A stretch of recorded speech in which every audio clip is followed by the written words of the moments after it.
This month's document of the month has a seasonal theme to it. It's a lovely informal watercolour sketch of a Christmas dinner scene dated to 1930. The sketch is by the artist Sir Robert Ponsonby Staples, and it's a lovely little sketch of friends as they were having Christmas dinner in his house at Lisson House in 1930. Sir Robert is very much known as an honest chronicler of human life. He painted people and events very much as they were. He didn't romanticise them. So in this little sketch you really get a sense of the personality of the people gathered around his Christmas dinner table. It's informal. It captures a moment in time, and it's just another aspect to the work of Sir Robert as an artist. I suppose in ways he has become known more for his eccentricity than for his very obvious skills as an artist, but he was a firm believer in the powers of barefoot walking, and every day for at least 30 minutes a day he would walk barefoot. Even when he went into Belfast or into towns, he would walk on the tramways.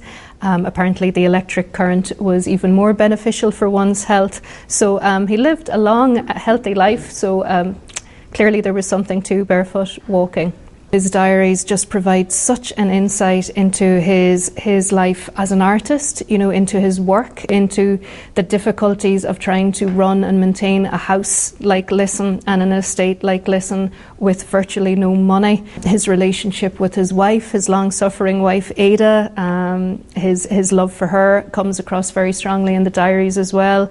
The diaries are absolutely fascinating, and for anyone interested in Sir Robert as a man or Sir Robert the artist, they really are invaluable. So this is Sir Robert Ponsonby Staples' diary from 1930, and as you can see, Sir Robert, he had a very distinct style of diary keeping. You know, quite brief diary entries, but you know, some very illuminating comments there.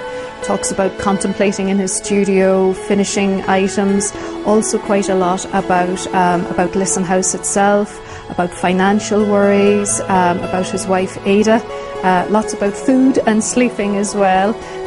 So this is a beautiful little informal watercolour sketch that he would have just worked on as he was sitting down with friends for their Christmas dinner in 1930, and quite a very lovely Christmas turkey there in the foreground.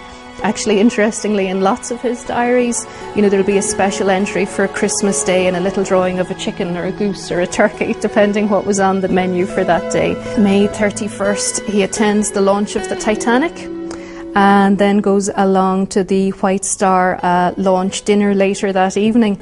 So there's, you know, quite a bit of social commentary going on in the diaries as well. You know, it's very much personal diary, reflections on his art, but also you get quite a bit of social commentary too. But this is a very interesting piece. Sir Robert Ponsonby Staples' party piece or signature piece was to place a little penny coin on the table and draw around it, and then in a couple of quick strokes he'd turn it into Queen Victoria. So it's nice to have that one there. What emerges very strongly from Sir Robert's papers, which we hold in Prony, are the financial constraints that he operated under. You see that time and time again in his diaries, which we hold and which are fascinating. He talks about the constant money worries. His wife Ada, you know, his diary entries, they're quite brief. At one point he mentions had to pawn Ada's wedding ring. Ada very cross, understandably. So money and the lack of money was a feature of Sir Robert's writings, and his concern about the future of Lisson House comes through very strongly. And he loved Lisson. He lived there from 1912 until his death. It featured in his work and in his writings and in his every living moment, I think. Well, the house, thankfully, is still very much part of the community. Lisson House is just a mile outside of Cookstown, and it is a strong place in the affections of local people. The house now, it's open for guided tours all year around, and it's fast developing a reputation as the place to go as a wedding venue. I hope they will come away with a sense of a strong sense of Sir Robert.